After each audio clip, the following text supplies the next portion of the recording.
자, 오늘 유대인의 해석에 대해서 제가 강의안을 세 부분으로 했는데 그 중에 두 부분을 하도록 하겠습니다. 이거 이제 읽으신 내용들 요약하고 질문들 쓰셨는데 읽어보시니까 어땠어요? 많이 어려웠나요? 어려웠어요? 예. 예. 이게 걱정거리가 예. 해석이 기초가 없다 보니까 예. 참 어떻게 유대인들이 잘못 해석했던 거라도 예. 들어온 거예요. 그래도 이전도사님은 또 학부를 하시고 올라오셨기 때문에 좀 더 이해가 되시는 것 같고, 전도사님은 저는 그날 첫 시간은 예. 엄청 제가 좋았었거든요. 예. 그래서 막상 숙제를 하려니까 저는 이거 내용을 다 읽고 요약을 하는 줄 알고 이거를 막 요약하려니까 뭔 말인지 모르겠고 어머 진짜 어렵다 그런 느낌을 너무 강하게 받았어요. 박 전사님 어떠셨어요? 두 분 다 박 전사님이죠? 큰 방송, 작은 방송. 예. 작은 박 전사님. 예. 기독교 시대 이후에 학자들이 하던 그런 요즘 시대의 그런 의미로 생각했거든요. 그러다 보니까 이게 처음에 시대부터 말씀의 시대부터 이제 전달하는 자체가 해석이라고 말하는 그렇구나라는 예. 이게 지난 첫 시간에도 말씀을 드렸지만 해석학도 사실 쉬운 과목이 아니고 해석사도 쉽지는 않습니다. 어렵지만 그래도 제가 가능한 한 시간까지 있도록 해보겠습니다. 자, 저기 질문해 주신 것들은 대부분 제가 강의를 하면서 설명을 하려고 하는 부분이니까 따로 안 하고 강의하면서 제가 말씀을 드리겠습니다. 자, 유대인들의 성경 해석. 이제 보통 성경 해석할 때는, 지금 우리 박선미 전사님 얘기하신 것처럼 종교개혁 시대나, 사실은 종교개혁 시대까지 얘기해도 이제 우리 교재 뒤에 가면 나오지만 르네상스와 계몽주의 시대를 지나면서 성경을 비평적으로 보는 입장이 시작되고요. 그때부터 이제 비평 시대라고 이렇게 불러요. 그런 입장을 취하는 사람들은 비평주의자라고 하고, 그래서 그런 성경을 비평적으로 보는 학자들 입장에서는 종교개혁 시대는 비평 이전 시대, 그런 역사 비평이 시작되기 이전이기 때문에 그 비평 이전 시대의 성경 해석은 별로 고려할 가치가 없다 이렇게 봅니다. 뭐 그건 우리 입장은 아니고 그 사람들의 입장에서는 이렇게 역사 비평 철저하게 이렇게 비평하면서 성경을 읽어야 되는데 그렇게 그냥 믿음으로 아멘하고 이렇게 받아들이는 식의 성경 해석은 별로 가치가 없다 이렇게 보는 거죠. 근데 이제 그런 입장에 대해서 우리가 좀 조심스럽게 생각해야 되는 게 있고요. 저도 이제 신대원 들어가서 공부하면서 이 대부분 신대원의 분위기가 어떠냐 하면 제가 자란 교회 이제 목사님은 이제 연로하시고 예전에 신학을 공부하셨던 분이니까 늘 말씀을 하실 때마다 무슨 얘기를 하시냐면 박형용, 박윤선을 늘 말씀을 하셨어요. 그러니까 조직신학은 박형용, 주석은 박윤선 이렇게 많이 얘기를 하시는 걸 들었는데 이제 신대원에 올라와서 학문적인 공부를 하다 보니까 박윤선 주석은 별로 비평적인 내용도 별로 없고 그냥 경건하게 성경을 보는 매튜엘리 주석처럼 그런 수준이다 해서 이렇게 낮춰봐요. 대부분 신대원에서 공부를 하다 보면 박윤선 주석이나 칼빈 주석 같은 경우도 이거는 별로 우리가 학문적으로 성경을 연구하는 데는 도움이 안 돼. 이런 입장들을 대부분 취합니다. 저도 이제 좀 그랬었고요. 근데 이제 신대원 졸업하고 이제 저는 신대원 졸업하고 15년 후에 다시 이제 석사 과정을 THM을 시작을 했어요. 딱 15년 만에. 그래서 이제 공부를 다시 시작하고 하면서 새롭게 깨달은 거는 이 박윤선 주석이나 칼빈 주석을 우습게 보면 안 된다. 그게 사실은 성경을 읽고 연구하는 참된 자세다. 경건하고 올바른 자세다라는 생각을 해요, 지금은. 제가 좋아하는 목사님 중에 그 토저 목사님 제가 참 좋아하거든요. 에이든 토저라고. 그분 책들이 조금 딱딱하긴 한데 굉장히 좋아요. 이제 기회가 되시면 좀 보시면 좋겠는데, 그 토저 목사님은 20세기의 선지자라고 불리는, 별칭이 20세기의 선지자라고 불리는 분인데, 그분이 이런 얘기를 했어요.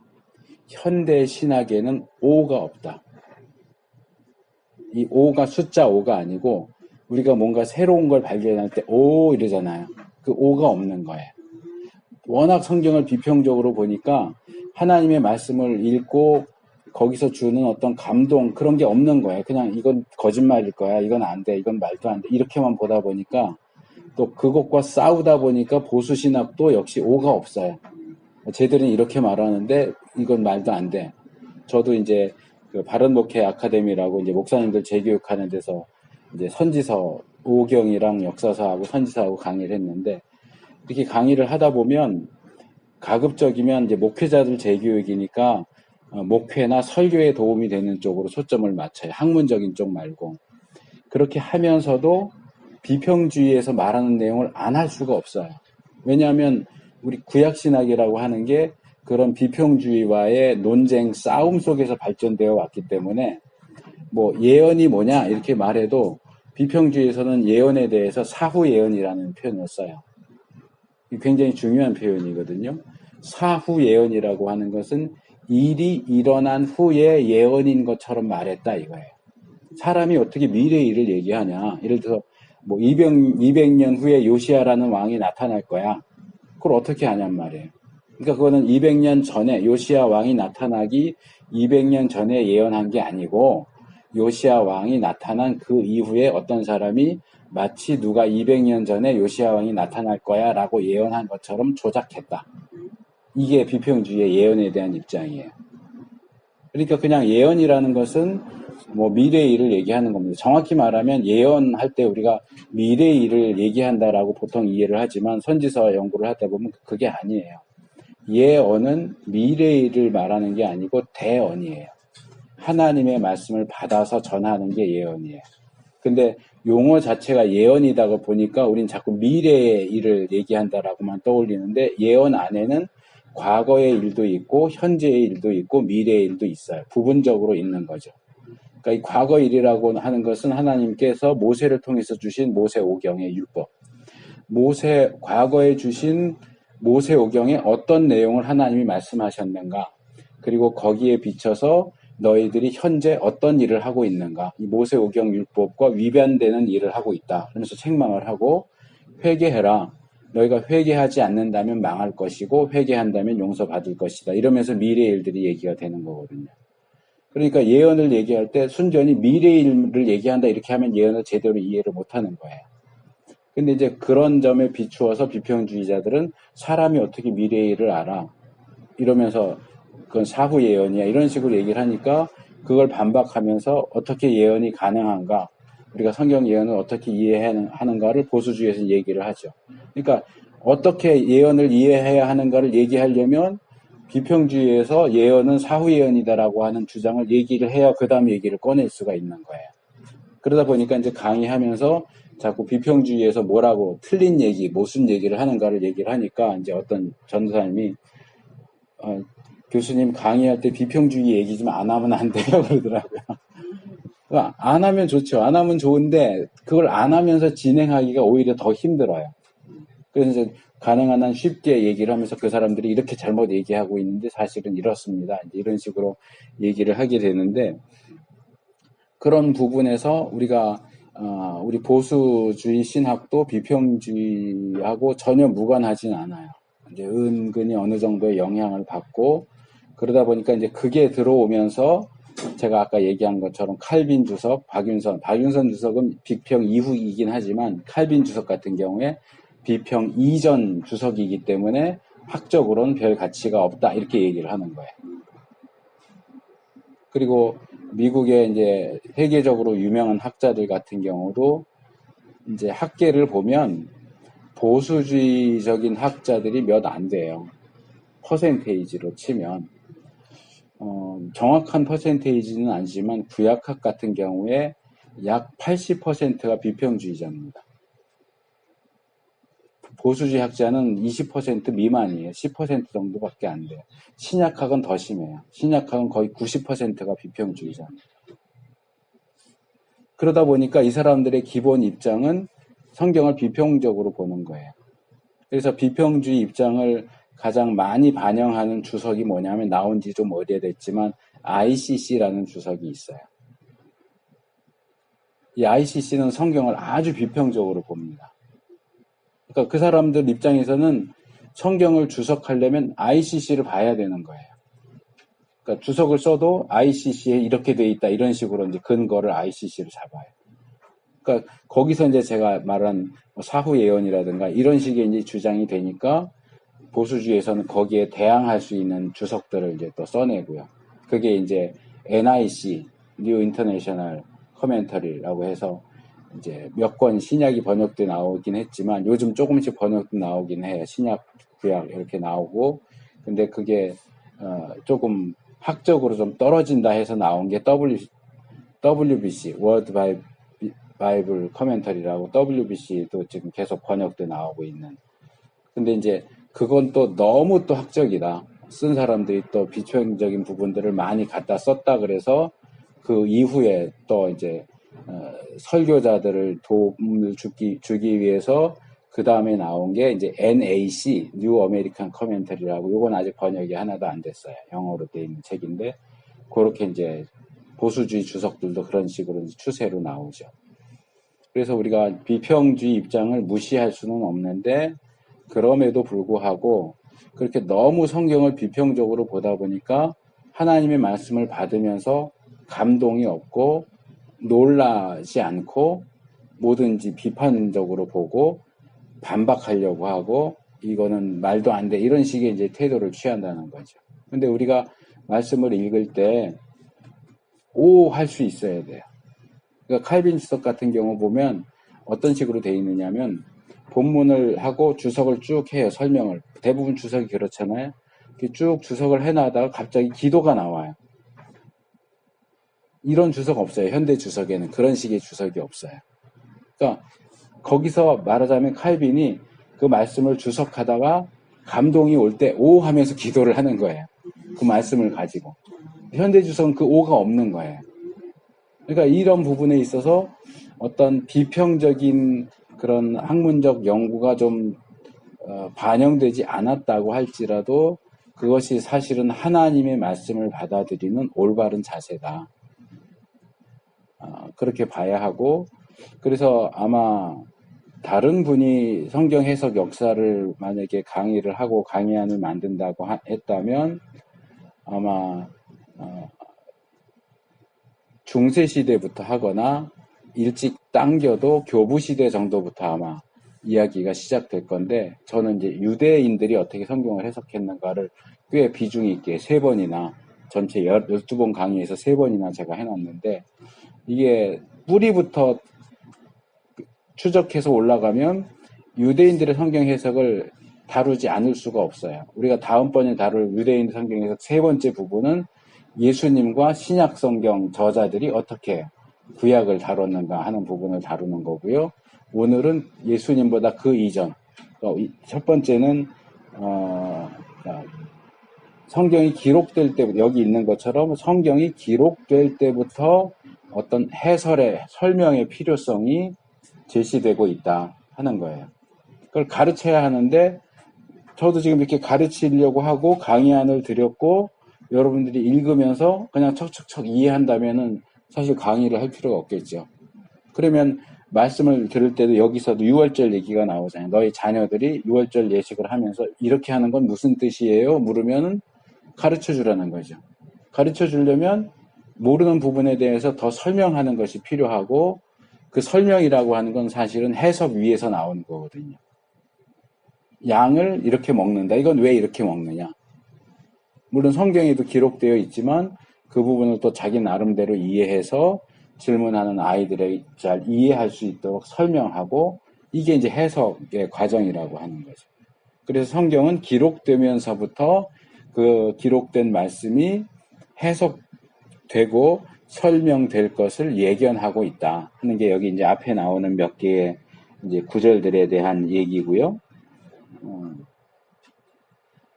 여기서 특별히 기억해야 될 것은, 아까 이제 이전사님 말씀을 하셨지만, 여기 나오는 이제 우리 이전 시대 사람들이 성경을 어떻게 읽고 해석했는가 하는 걸 보면, 이 시대도 마찬가지거든요. 어떤 목사님들이나 어떤 학자들이 어떤 조금 독특하고 이상한 해석을 하신다면, 그게 맞나?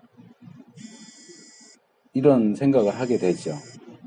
이제 그 부분에 있어서 우리가 옳고 그름을 분별할 수 있어야 되고, 또 한편으로는 그런 이상한 해석을 하는 사람은 도대체 왜 그렇게 해석을 할까 하는 부분을 좀 파고 들어갈 필요가 있어요. 우리가 신학적인 논쟁을 한다고 할 때는 상대방을 나무라고 생각한다면 가지만 쳐가지고는 이길 수가 없어요. 그 사람이 얘기하는 이런 얘기 저런 얘기 하나씩 다 붙잡고 이건 이게 아니고 저건 저게 아니고, 이제 보수주의 학자들이 비평주의 학자들을 대할 때 주로 해왔던 일들이 그런 거거든요. 근데 사실 중요한 건 뿌리예요. 그 사람들이 왜 이런 주장을 하는가, 왜 이런 해석을 하는가, 그렇게 하는 이유가 있어요. 그러니까 그 이유가 되는 근거를 찾아내고 그 근거를 무너뜨려야 돼요. 그럼 나무는 저절로 넘어가요. 가지치기 안 해도 상관이 없어요. 그래서 우리가 이 해석 역사를 배우면서 특별히 관심을 가지고 보셔야 되는 것은, 이 당시에 이 사람들은 이렇게 해석을 했다라고 할 때 구체적으로 성경 본문을 어떻게 해석했는가, 그것도 이제 관심 있는 대상이 될 수 있지만, 특별히 이 사람들은 왜 성경을 이렇게 해석했을까? 도대체 무슨 생각으로 이렇게 해석할 생각을 했을까? 뭘 근거로 삼아서 성경을 이렇게 봐야 한다고 했는가? 요거 특별히 초점을 맞춰서 보실 필요가 있습니다. 그래서 이 유대인의 해석 첫 번째 시간에서 우리가 관심을 특별히 가져야 하는 부분은 고대인들에게 있어서 해석은 뭘 의미했는가 하는 겁니다. 여기 우리 교재 6페이지 다섯 번째 단에 보시면, 고대인들에게 있어서 해석은 현재의 의미를 설명하기 위하여 과거의 것을 끌어오는 것이었다 라고 말하죠. 그래서 이것이 나에게 무슨 의미인가 하는 것이 가장 기본적인 질문입니다. 고대 해석자들에게서는 그것이 무엇을 의미했는가가 아니고 그것이 나에게 무엇을 의미하는가가 더 중요했다. 이 점을 이해하는 것이 고대의 해석 역사를 살펴보는 데 있어서 매우 중요하다. 그들이 왜 현대를 사는 우리가 보기에 엉뚱해 보이는 주장과 이야기들을 하는지 그들의 기본적인 사고 체계를 따라 이해하는 것이 필요하기 때문입니다. 그러니까 성경 해석을 하는데 우리가 볼 때는 완전히 말도 안 되는 엉터리 해석을 해요. 그러면 이거 엉터리네, 틀렸네 이러고 그냥 넘어갈 게 아니고, 이 사람들은 왜 이런 해석을 했을까? 왜 이런 주장을 했을까? 자, 뒤에서 이제 다시 말씀을 드리겠지만, 그러니까 이 고대 사람들에게 있어서는 해석은 뭐라고요? 해석에서 제일 중요한 게 뭐라고요? 현재예요. 과거에 기록된 이 말씀은 현재에 있는 나에게 뭘 가르치는가, 뭘 의미하고 뭘 요구하는가. 그러니까 그것이 말해지고 기록되던 그 당시에 무엇을 의미했는가에 관심이 없는 거예요. 우리의 해석은 거기에 관심이 있어요. 그러니까 예레미야가 뭐라고 말했다. 그럼 예레미야가 그 당시에 누구한테 말했고 왜 말했고 예레미야가 말하는 내용은 무슨 내용이 있는가. 이게 일단 우리의 일반적인 기본적인 관심이거든요. 그리고 거기에 기초해서 그것을 우리에게 적용시켜야 되겠죠. 그러니까 해석과 적용 이렇게 과정이 나눠진다고 하면 고대인들에게 있어서는 해석 과정이 없는 거예요. 적용만 있는 거예요. 그게 오늘날 우리한테 무슨 의미가 있지? 여기에 관심을 가지다 보니까 본문을 지금처럼 이렇게 뭐라 그럴까, 중립적이고 객관적으로 보려고 하기보다는 좀 더 주관적으로, 그리고 어떤 느낌에 따라서 이렇게 보는 그런 방식이 그 당시에 일반적이었다. 그러다 보니까 여기 이제 나오는 예들을 보면 그런 것들이 많이 있죠. 근데 이제 이 부분에서 우리가 조심해야 될 게 하나 있어요. 이제 그러면서 이제 첫 번째 예로 역대기를 여기 예를 들어보고 있죠. 자, 역대기. 우리가 역사서라고 할 때는 여호수아부터 따지죠. 여호수아, 사사기, 룻기, 사무엘, 상하, 열왕기 상하, 역대기 상하, 에스라, 느헤미야, 에스더까지 역사서로 봅니다. 근데 자세히 보시면 아시겠지만 역대 상하는 이미 사무엘과 열왕기에서 다룬 내용을 다시 다뤄주고 있어요. 완전히 똑같지는 않지만 역대 상은 거의 사무엘 상하가 다루고 있는 내용을 다루고 역대 하는 열왕기 상하에 나와 있는 내용을 다룹니다. 근데 내용이 조금씩 차이가 나요. 그래서 여기 있는 것처럼 초기에는 70인경이 이 히브리 성경을 헬라어로 번역하면서 이 역대기를 뭐라고 이름을 붙였느냐 하면 여기 있는 것처럼 파라레이포메논이라고 지었어요. 그건 무슨 말이냐 하면 남겨진 것들 그런 뜻이에요. 그러니까 사무엘서나 열왕기서에서 미처 다 기록하지 못하고 빼놓은 것들을 역대기가 이제 다시 살려서 기록한 것이다. 이렇게 봤어요. 그러니까 사무엘서와 열왕기서는 어떤 중요한 중심되는 사건들을 기록하고 있다면 역대기는 거기서 빠진, 말하자면 사무엘서 열왕기는 정사고 역대기는 야사 같은 조금 가치가 떨어지는 책 이렇게 봤어요. 그게 꽤 오래 진행됐고요. 그래서 우리나라에도 역대기를 전공한 분이 별로 없어요.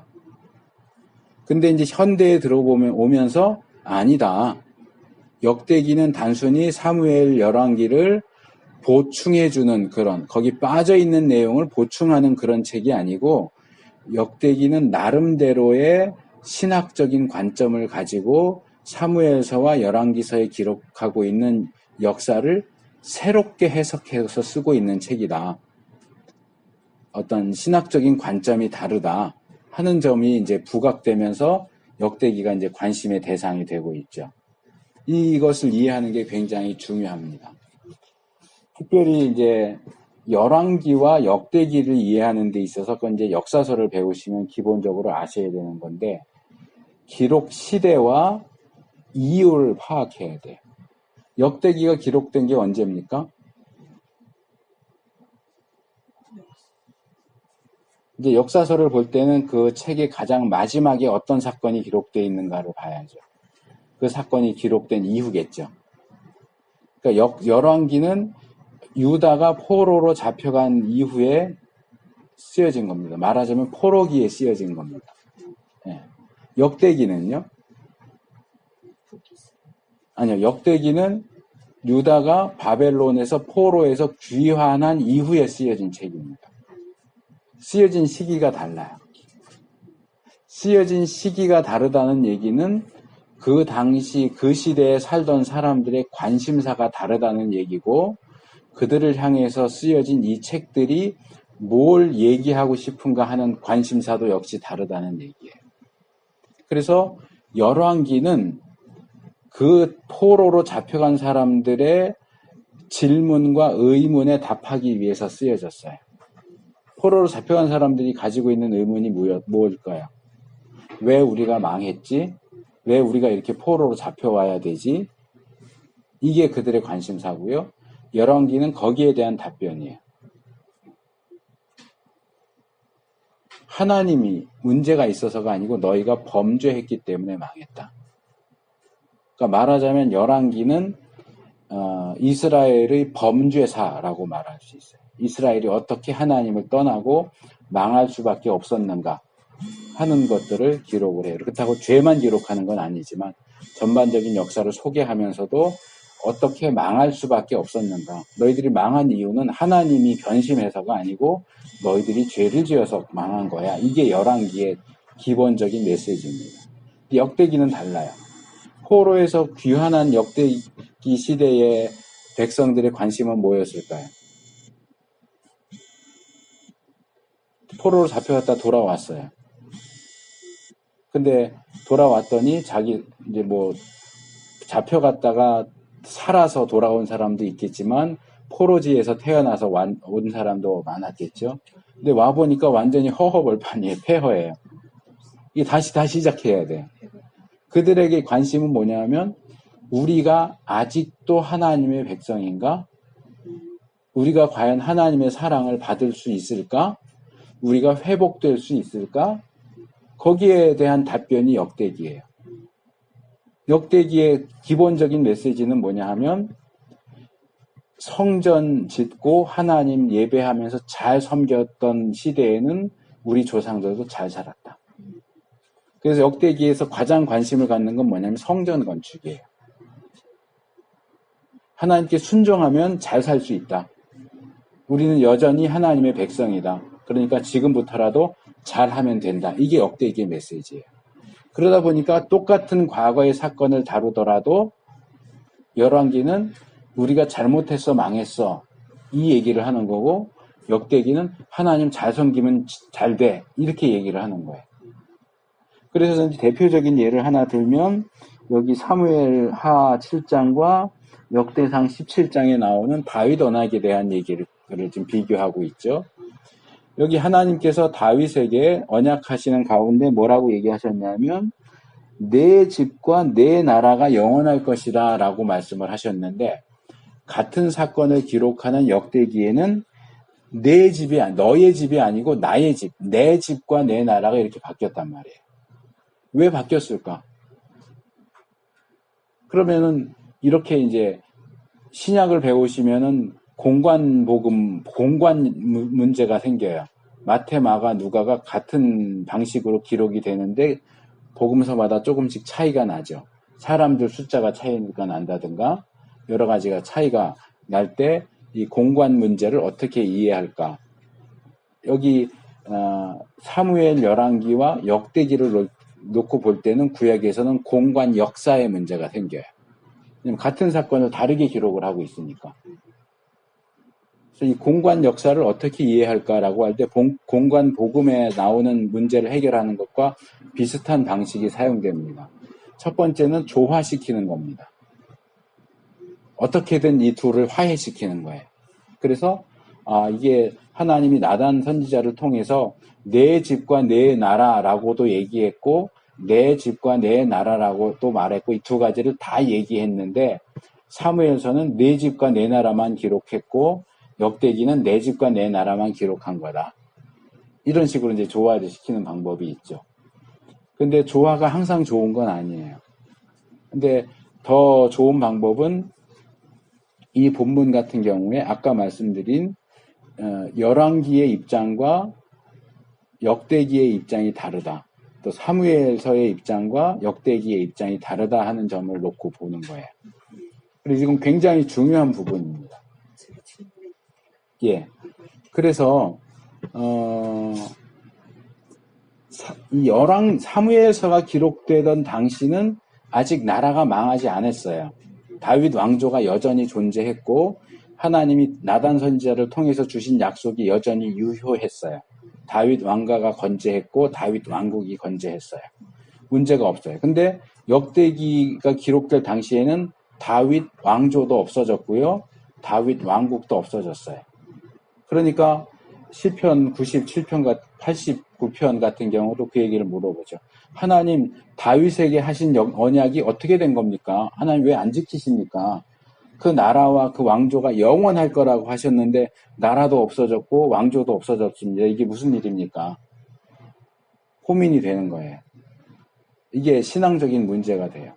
그러니까 거기에 대한 답을 주기 위해서 역대기는 그 방식으로 아까 말씀드린 그런 방식으로 과거에 있었던 똑같은 역사를 변경해서 다르게 기록을 한 거예요. 그래서 특별히 이런 사무엘 열왕기와 역대기를 비교하다 보면 그런 점들이 굉장히 두드러지게 나타나는데 중간중간에 다윗 언약이 다시 이루어질 것 같은 징조가 보일 때도 있었어요. 그 역사 속에서. 예를 들면 바벨론 왕이 그다랴를 총독으로 세우고 돌아가는데 이스마엘이라는 사람이 그다랴를 죽이죠. 근데 그 죽인 이스마엘이라는 사람은 왕족이에요. 다윗의 후손이에요. 그러니까 그 당시 사람들은 야, 이제 이스마엘을 통해서 다윗 왕국이 다시 회복되나 보다. 이렇게 기대를 했을 수도 있어요. 또 포로 귀환할 때도 스룹바벨이 이제 그 모든 제2성전을 쌓을 때도 그렇고 그 일을 하는데 스룹바벨도 역시 다윗, 유다 지파 다윗의 후손이에요. 그러니까 그럼 이제 스룹바벨이 왕이 돼서 다윗 왕국이 다시 회복되나 보다. 이렇게 하는데 또 슬그머니 사라져 버려요. 그러니까 역대기가 기록될 당시에는 다윗 왕가가 다시 세워진다거나 다윗 왕국이 새로 세워질 가능성이 전혀 없어요. 그러면 하나님이 과거에 나단 선지자를 통해서 주신 다윗 언약은 무효가 되어버렸는가? 하나님이 거짓말 하신 것인가? 하나님이 거짓말 하셨다 이렇게 말할 수 없잖아요, 우리가. 그러니까 그것이 사실은 이런 의미야 라고 하는 걸 설명하다 보니까 하나님이 다윗에게 약속하신 약속은 지상적인 다윗의 왕가와 지상적인 다윗의 왕국이 아니라 사실은 하나님 나라다.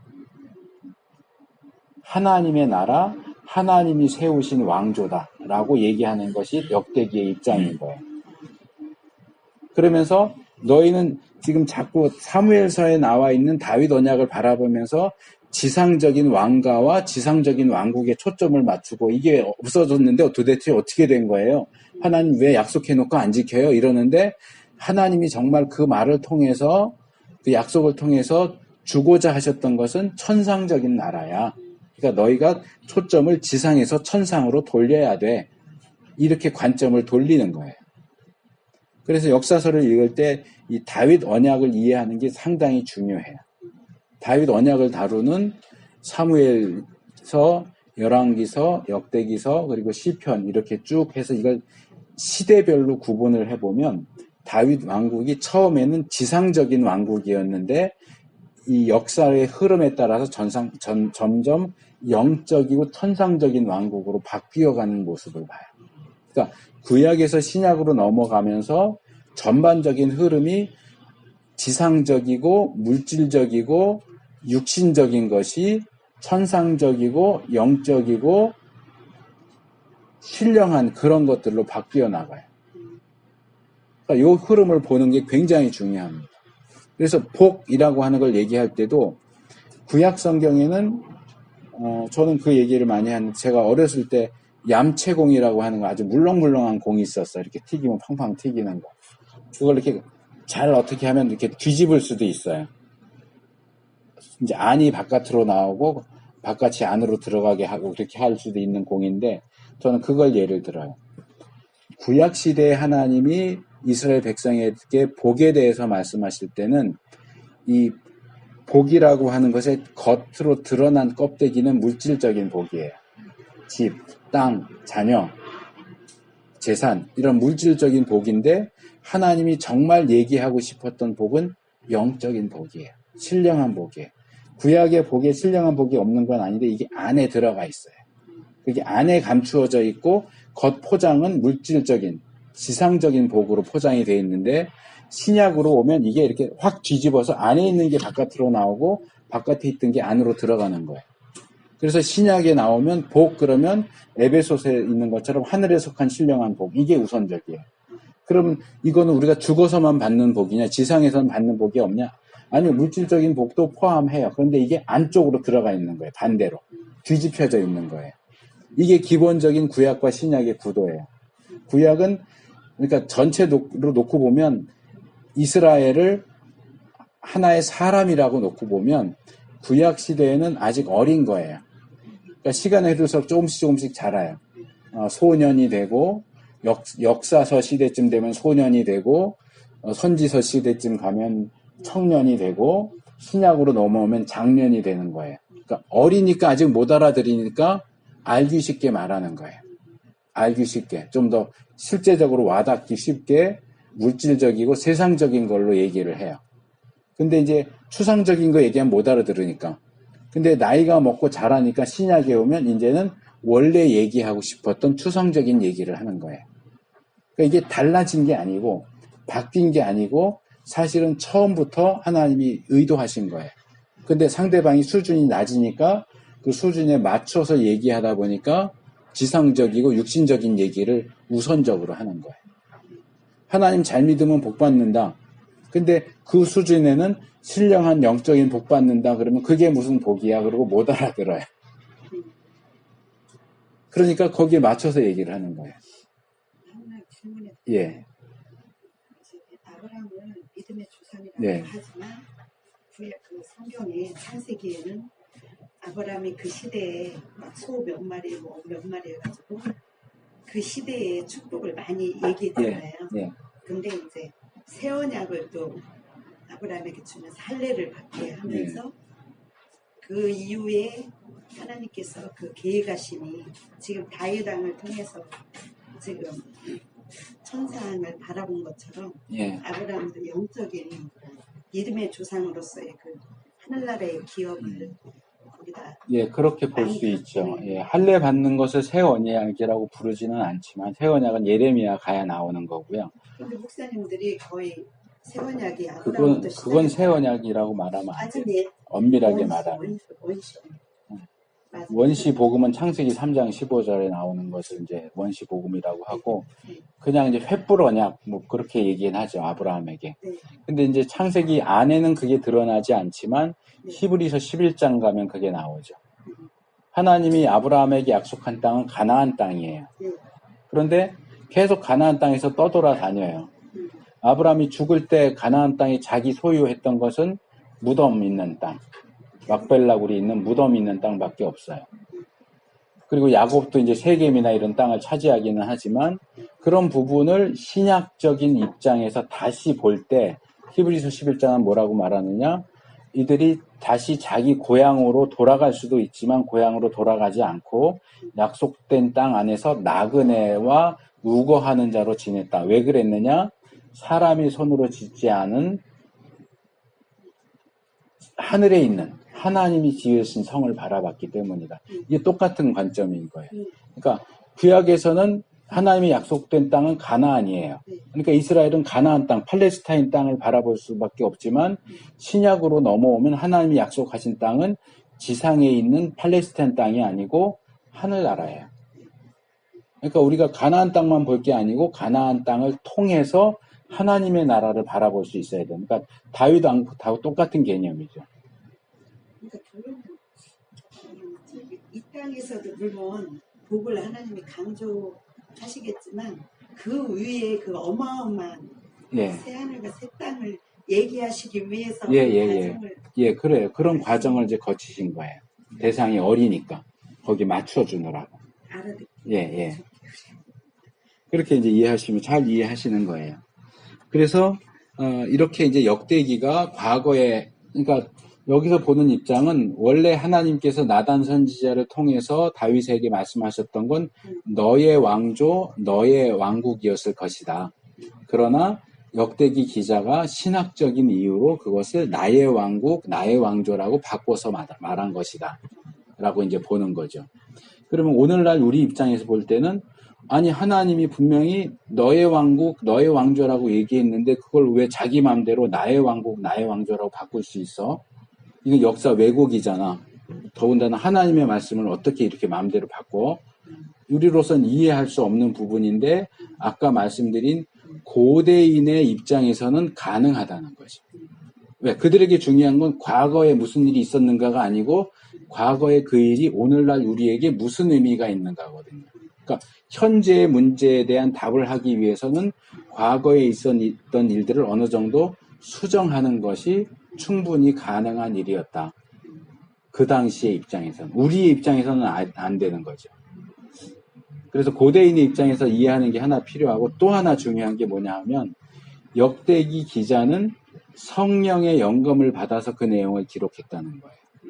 그러니까 역대기 기자가 이런 부분을 이렇게 바꾼 것은 그냥 역대기 기자가 개인적인 어떤 취향이나 생각에 따라서 그렇게 마음대로 바꾼 게 아니고 성령의 인도하심을 따라서 바꾼 것이기 때문에 그렇게 변경한 것은 사실은 하나님의 뜻에 따른 것이었다. 이렇게 봐야 돼요. 그래서 신약을 볼 때도 마찬가지예요. 신약이 구약을 인용할 때 조금씩 다르게 하는 경우들이 있거든요. 그러니까 지금 우리가 볼 때는 말도 안 되는 거죠. 예를 들면 마태복음에서 예수님이 이집트로 애굽으로 피신했다 오시는 것을 호세아서 인용하면서 내가 내 아들을 애굽에서 불렀다 이렇게 하거든요. 그거 사실은 전혀 맞지 않아요. 호세아서 문맥에서도 그게 아니고요. 그냥 단순히 출애굽 사건을 얘기하는 건데 그것이 예수님에 대한 예언이다 이렇게 쓰는데 우리로서는 사실은 엄밀하게 말하면 그건 엉터리 해석이에요.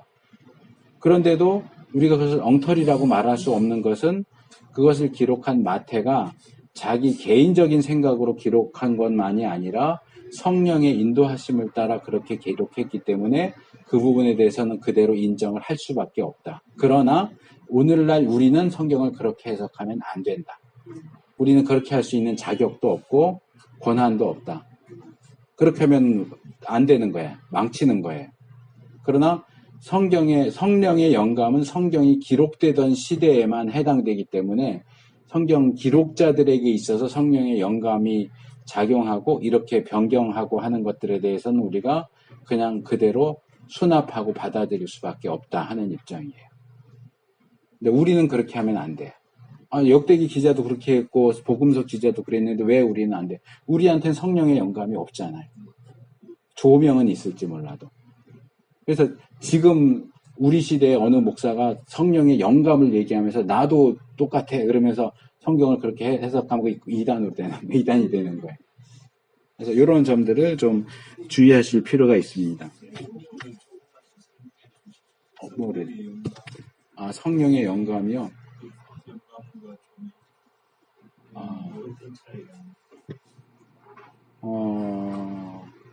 영감이라고 하면 이제 인스피레이션이고 디모데서에 나온 대로 데오 프니마토스인데 하나님이 숨을 불어 넣으셨다라고 하는 뜻이고 이 뭐 음악가라든지 예술가들이 영감이 떠올랐다 이런 표현 쓰잖아요. 교회 안에서도 영감이라는 표현을 쓰는데 신학적인 의미에서 성령의 영감은 성경 기록과만 관련해서 사용할 수 있습니다. 예술가들이 영감을 받았다라고 하는 것은 성령의 영감하고 전혀 관계가 없어요. 똑같은 그렇게 좁게 만들어진 개념이에요. 왜냐하면 하나님은 살아계신 하나님이고 하나님이 각 개인 신령에게 감동하시는 것은 예전이나 그 시대나 지금이나 변함이 없으신데 어떤 분은 성령의 어떤 영감을 받았다고 이 시대에 사는 사람들은 못 받는다고 하면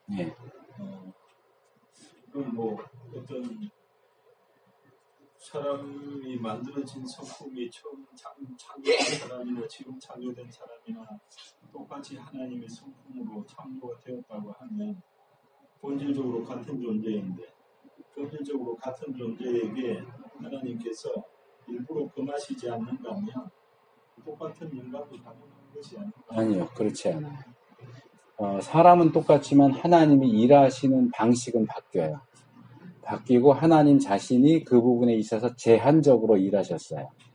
그래서 하나님이 어떤 사람들에게 영감하신다, 성령의 영감이 작용한다라고 할 때는 성경을 기록하는 사람들에게만 국한돼요. 그래서 이 시대에는 영감이 없어요. 하나님 영감하시지 않아요. 하나님의 능력이 딸려서 안 하시는 게 아니고 하나님 자신이 성경을 기록할 66권의 성경을 기록할 목적으로 성경 기록자들에게만 제한해서 영감을 하세요. 그렇기 때문에 이 시대에는 성령의 영감을 얘기하면 안 돼요. 그러면 잘못 가요.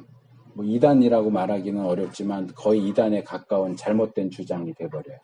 그래서 딱 그건 제한적이에요. 성령의 영감은 성경 기록과만 관련된 성령님의 특별한 역사예요.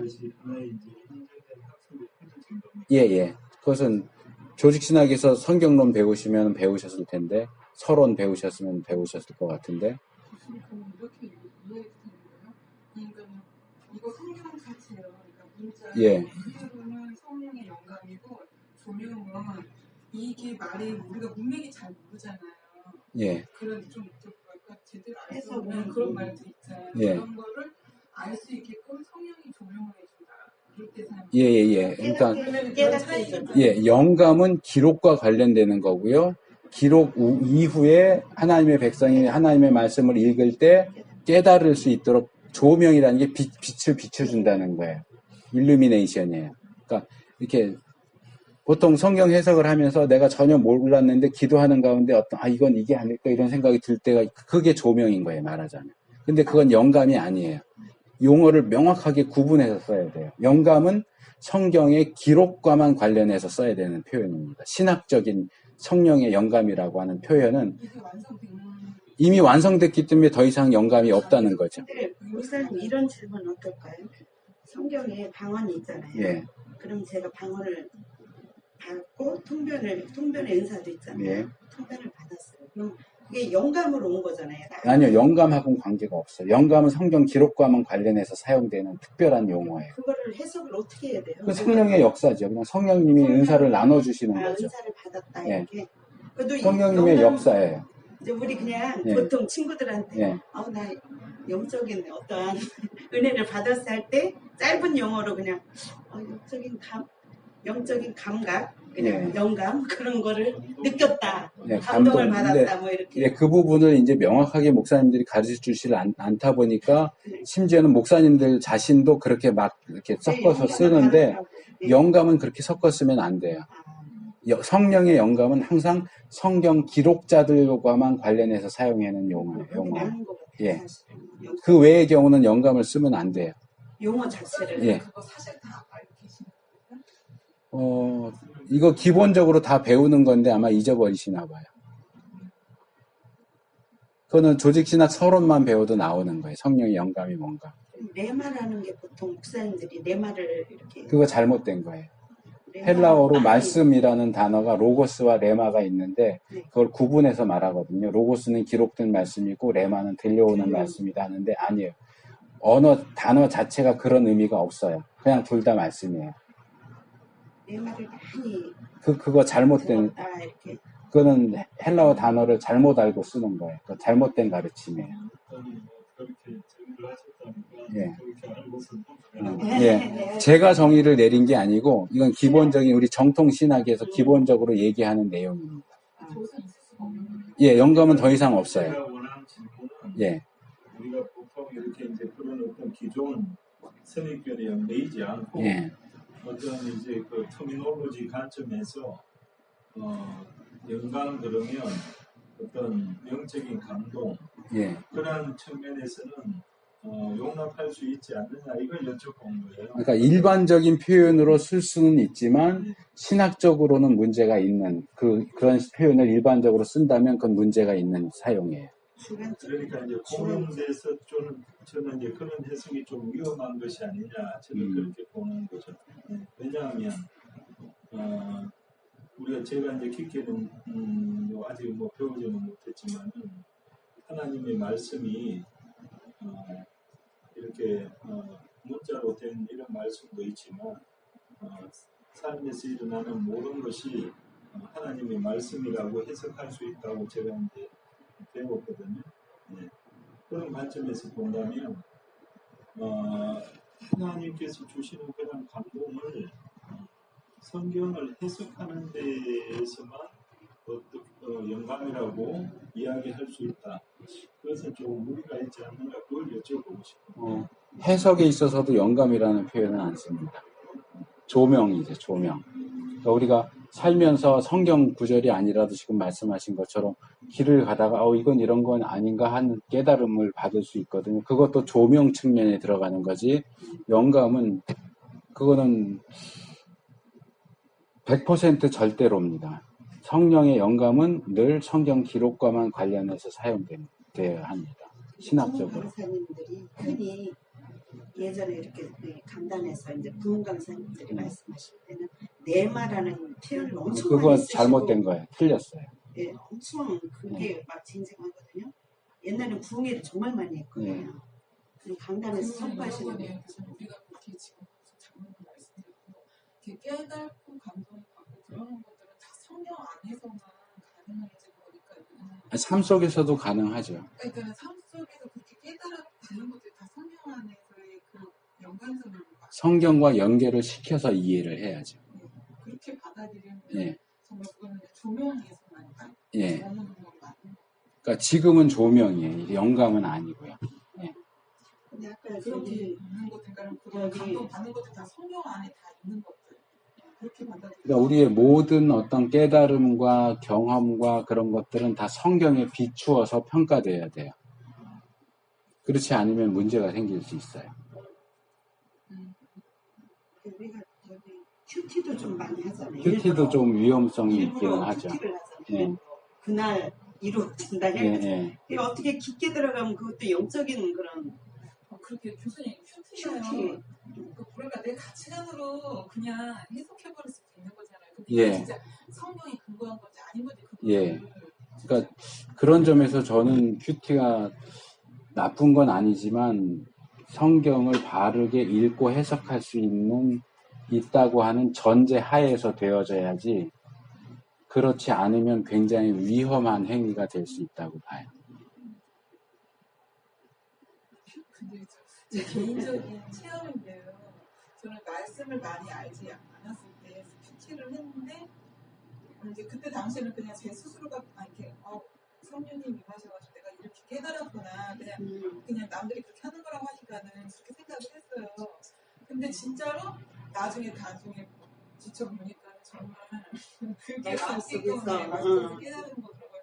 정말 인도하시면 몰라도 그렇게 깨달아지는 거 아니에요? 예, 지금도 인도를 하시고 지금도 역사를 하세요. 그러나 영감이라고 하는 방식으로는 역사하시지 않는다는 거죠.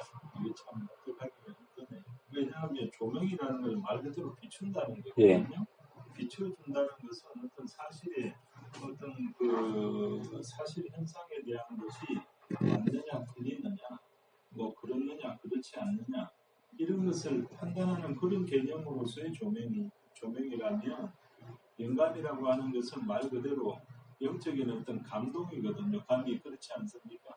그러면 하나님의 영에 감동되어 하나님의 영에 사로잡혀 또 오늘날도 성령의 감화 감동하심이 이런 표현들을 이렇게 쓰는 걸로 그것이 전혀 이렇게 이제 어색한 것이 아니고 자연스럽게 이렇게 이제 받아들여지는 이런 것으로 보면 오늘날에도 성령께서 살아 계셔서 우리 가운데서 이렇게 이제 역사하신다면 굳이 그것을 영감이라는 그런 표현을 쓸 수 없다고 하는 것이 제가 이제 제 생각에는 조금 이렇게 이제 납득하기가 좀 힘들다 그런 생각이 드네요.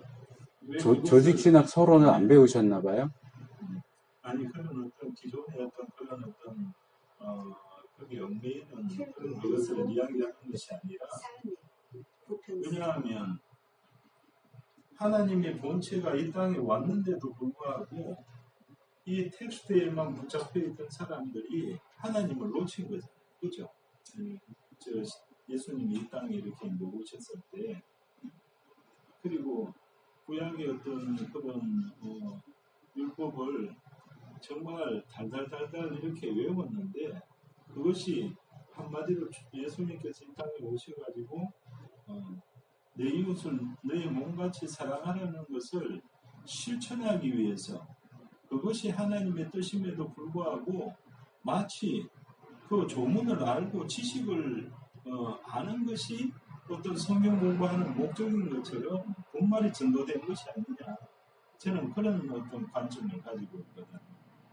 그래서 지금 성령의 어떤 감동이 어떤 그 인스피레이션이라고 그 말씀을 이렇게 이제 하셨는데 그 영감이라는 그 표현을 충분히 오늘날에도 기도하고 말씀 가운데서 성령의 어떤 감동을 받고 그것으로 인해서 변화될 수 있는 그런 것이 얼마든지 일어나는데 그것을 조명이라고 하는 것은 비춰준다는 거기에만 국한되는 의미로 저는 알고 있거든요.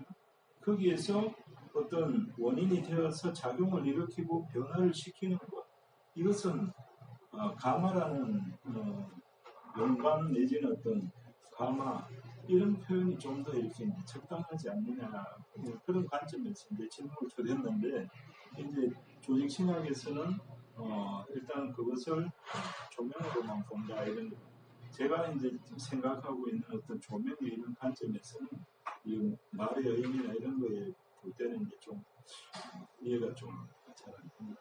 그런 관점에서 말씀드리고. 예, 일단 이게 특수 용어라고 하는 것을 기억을 하시면 좋을 것 같아요. 특별한 용어예요. 그러니까 지금 전사님이 말씀하시는 것은 영감이라고 하는 그 한문 표현, 영적인 어떤 감각 또는 감동, 이것을 이제 가지고 말씀을 하시는데, 성령의 영감, 성경 기록과 관련해서 사용되는 성령의 영감은 그런 영적인 감동을 얘기하는 게 아니에요. 예. 그래서 이제 예를 들면 이런 거죠. 여호수아 시대에 여리고성을 7일 동안 돌아서 무너뜨렸어요. 그러면 지금도 여리고 운동 뭐 이런 거 하는 분들이 있어요. 실제로 이렇게 도는 거.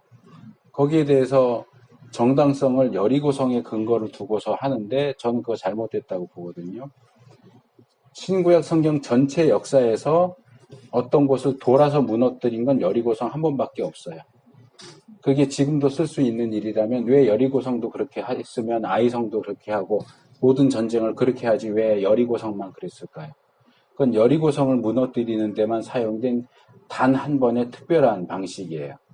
그것을 하나님이 똑같고 사람도 똑같으니까 어느 시대나 다 이 건물 우리가 원하면 며칠 동안 뺑뺑 돌아갖고 이거 무너뜨리자.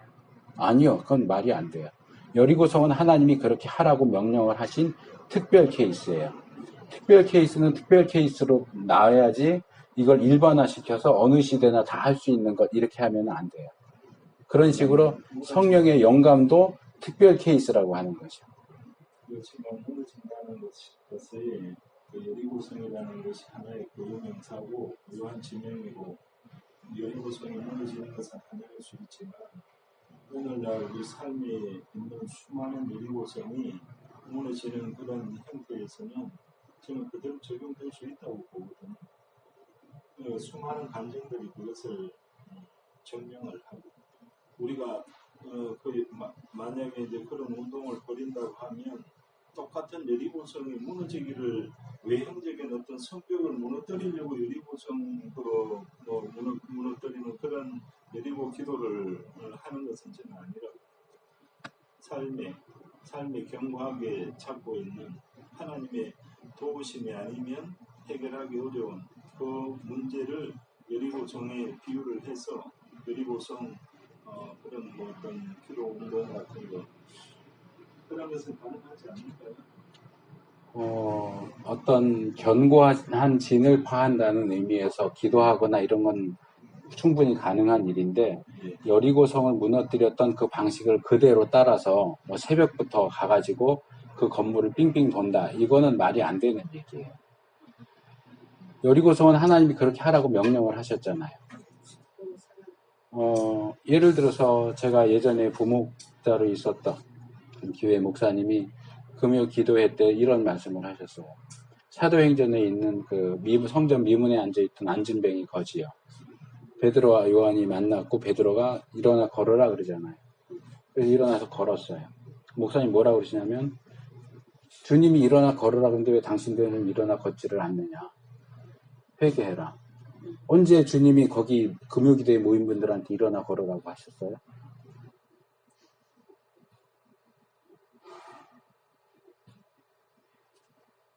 그거를 아무렇게나 주님이 정말 거기 있는 성도들한테 일어나 걸으라고 말씀하셨다면 일어나지 않는 것에 대해서 책망할 수 있는데 주님이 언제 거기 있는 사람들에게 얘기했냐고.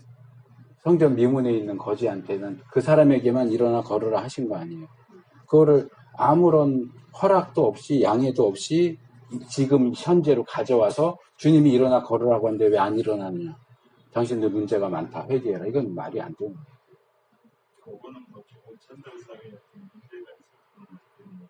성경에 기록되어 있다고 해서 무조건 가져올 수 있는 게 아니에요.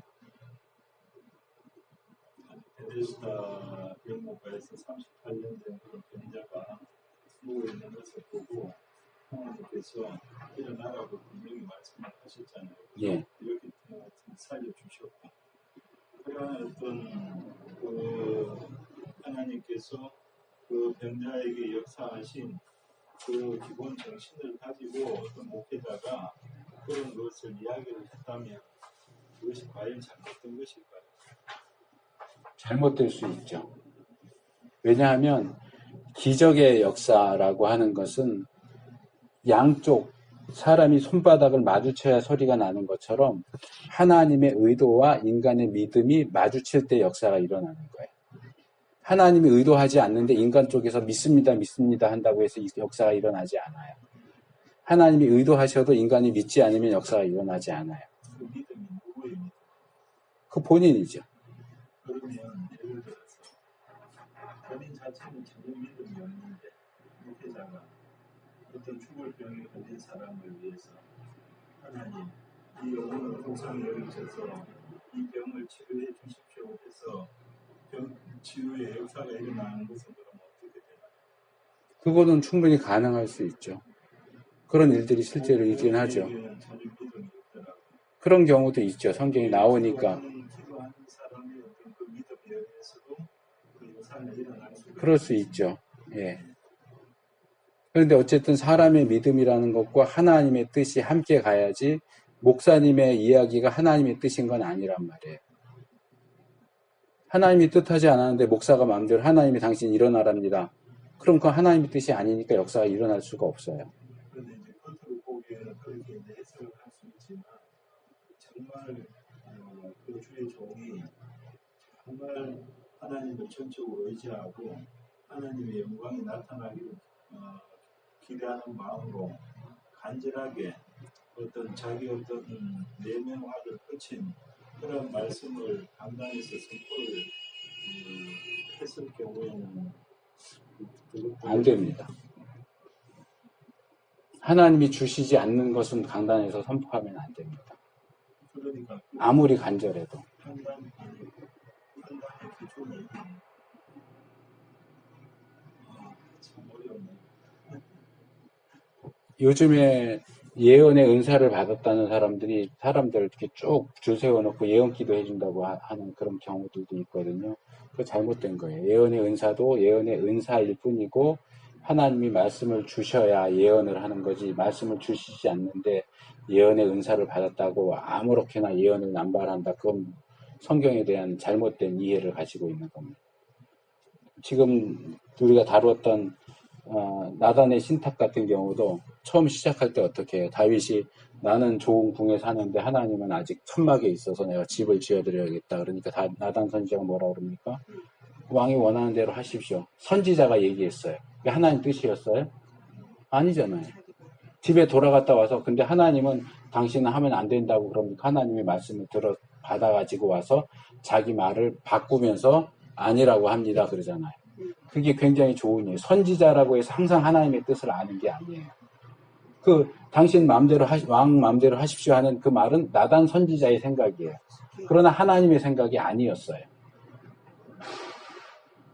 오늘날 목사가 이건 하나님의 뜻일 거야 라고 말한다고 해서 그것이 반드시 하나님의 뜻과 같으냐? 아니요. 그건 몰라요. 아무도 몰라요.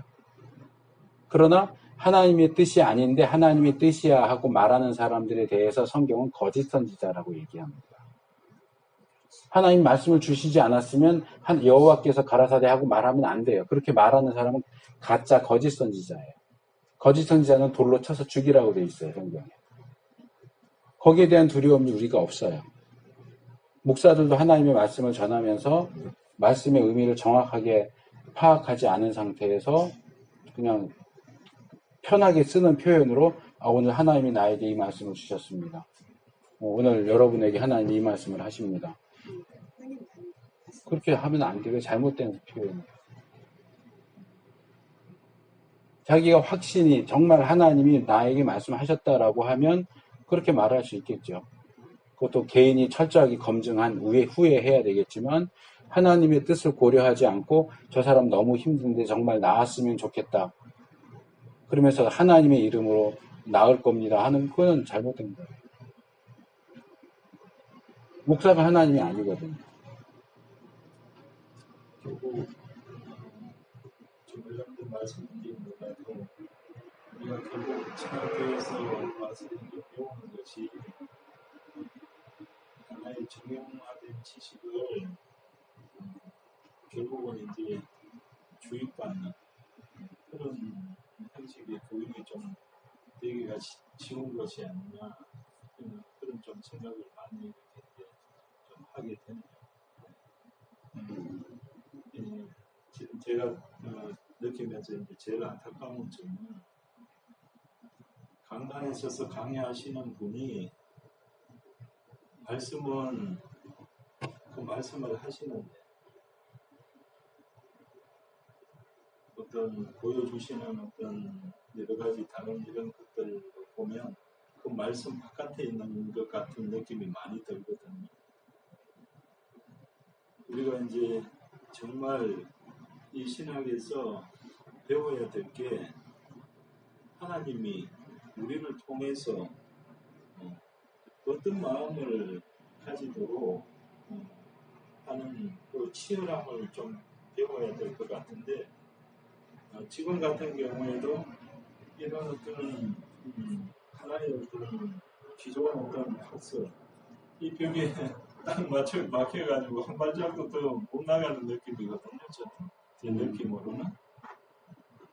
그것은 제가 생각하기에는 전도사님이 가지고 계시는 생각과 이제 기존 신학에서 얘기하는 것이 맞지 않기 때문에 그렇게 느끼시는 거라고 생각을 하는데, 그것은 단순히 기존 신학이 정해놓은 틀이라고 보시면 안 되고요. 신학이라고 하는 게 보통 이제 오해하시는 분들이 신학자들이 그냥 만들어낸 거 이렇게 하는데, 신학자들이 만들어냈다는 게 아니고 성경의 기초에서 성경이 말하는 것들을 정리해 놓은 거거든요. 예를 들어서 신학에서, 이건 꼭 신학에서만 하는 건 아니지만, 사람이 어떻게 해서 구원받을 수 있느냐, 오직 예수님을 믿는 것 외에는 방법이 없다, 이렇게 얘기하는데, 거기에 대해서 그건 신학적인 틀로 정해놓은 거지 나는 그렇게 생각 안 해, 그러면은 그럼 당신 마음대로 하시오, 이럴 수 있습니까? 성경에 있는 거잖아요.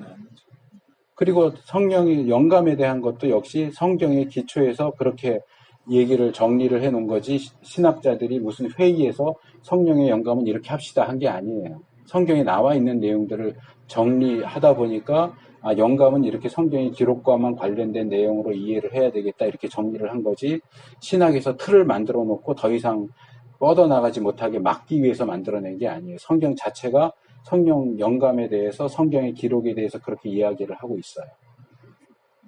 그래서 아까 제가 헬라어로 데오프니마토스라고 하는 표현이 사용됐다. 영감, 한문 표현으로는 영적인 감동, 이러니까 왜 그걸 꼭 성경과만 관련해서 써야 돼? 우리 일상적으로도 얼마든지 영적인 감동을 받을 수 있는데, 이렇게 하지만 성경에 사용된 영감에 해당되는 단어는 그런 영적인 감동, 이걸 얘기하는 게 아니란 말이에요.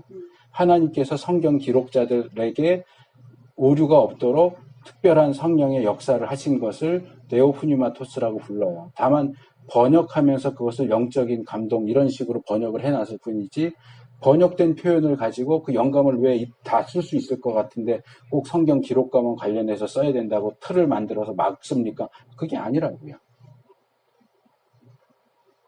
본문 자체가 그래요. 그래서 모든 신학적인 논정은 원문을 가지고 해야지 번역본으로 하지 않습니다.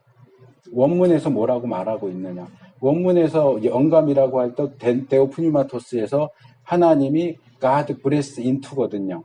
숨을 불어 넣으셨다. 이게 영감이에요. 우리가 일반적으로 쓰는 영감을 받았다, 영감이 떠올랐다 할 때 쓰는 그거랑 전혀 다른 표현이에요. 한글 표현, 한문 표현으로는 같게 쓰일지 모르지만 원문에서는 다르게 쓰인단 말이에요. 그럼 이 단어를 우리가 어떻게 이해해야 할까? 성경 전체를 놓고 볼 때 이것은 성경 기록자들에게만 특별히 역사하신 성령님의 역사구나라고 정의를 내린 거란 말이에요. 예. 그런 부분에 있어서는 여러분들이 계속 배워나가셔야 할 부분이기 때문에 논의를 하느라고 시간이 좀 많이 갔는데 한 5분 정도 쉬었다가 하겠습니다.